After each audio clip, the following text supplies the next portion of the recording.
गाजीपुर में समाजवादी पार्टी के लोगों ने एसआईआर को लेकर आज प्रदर्शन किया है। प्रदर्शन के बाद सपा कार्यकर्ता नारेबाजी करते हुए डीएम कार्यालय पहुंचे और ज्ञापन सौंपा।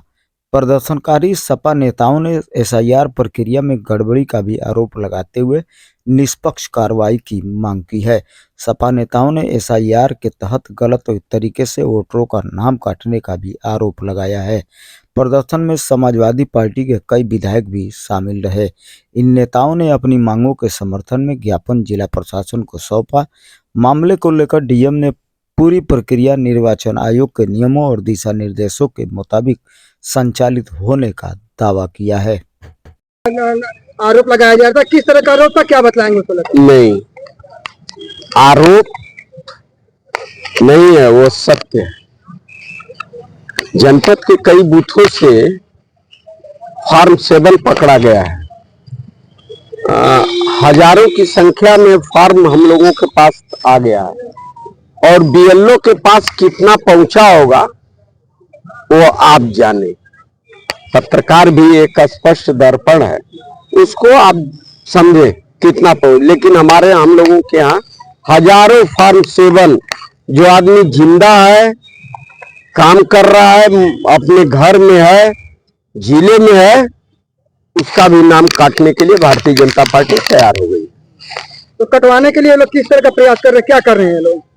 अरे फॉर्म भर लेंगे, बीएलओ से दस्तखत करवा कर ला कर यहाँ जमा करके नाम कटवा देंगे। नहीं तो जो शिकायत करता है तो नहीं, डीएम साहब से मुझे पूरा उम्मीद है। डीएम साहब ने उसके नियम और नियमावली को बताया है कि इस तरह नहीं कट पाएगा, कटेगा तो उसका नियम यह है।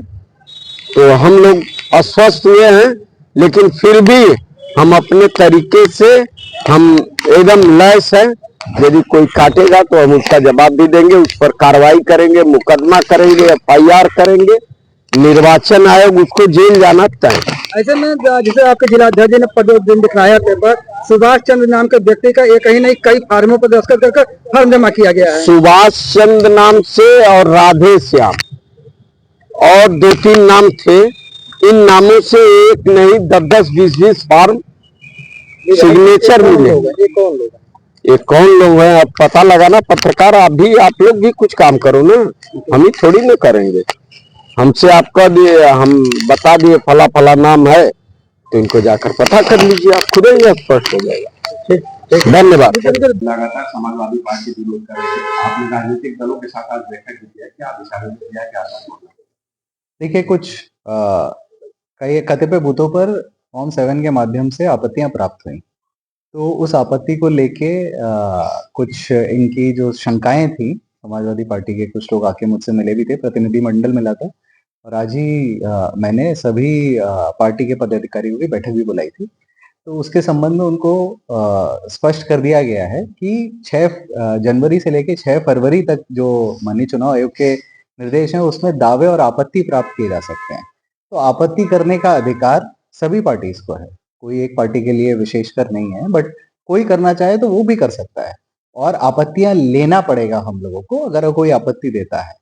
अब उसमें जो माननीय चुनाव आयोग की गाइडलाइंस है कि आपत्तिकर्ता को हमको ये देखना है कि वो सेम विधानसभा क्षेत्र के होने चाहिए, वही आपत्ति ग्राह्य की जाएंगी और ग्राह्य करने के बाद उनको बीएलओ को असाइन किया जाएगा। बीएलओ की रिपोर्ट आने के बाद यदि बीएलओ ऐसी रिपोर्ट देता है कि आपत्ति सही पाई गई, तो नोटिस इशू किया जाएगा, बिना सुनवाई करके किसी का नाम नहीं काटा जाएगा। ये चीज हम लोगों ने स्पष्ट रूप से उनको बताई, अवगत कराया, पूरी प्रक्रिया बताई है और जिससे काफी संतुष्ट भी थे। और इसमें जैसा पुनः आप लोगों के माध्यम से बताना चाहूंगा कि आपत्ति प्राप्त होने के बाद बिना नोटिस के, बिना सुनवाई के किसी का भी नाम नहीं काटा जाएगा। सर, इन लोग का ये आरोप है कि एक ही नाम के व्यक्ति जो है कई आपत्तियां दी है। इसमें भी कोई आपत्ति करने का अधिकार के लिए कोई समय या मतलब कोई नंबर निर्धारित नहीं है कि एक आदमी इतनी ही आपत्तियां कर सकता है। अगर कोई आपत्ति उस विधानसभा क्षेत्र का है तो वो आपत्ति कर सकता है, उसके लिए कोई नंबर या समय वो निर्धारित नहीं है।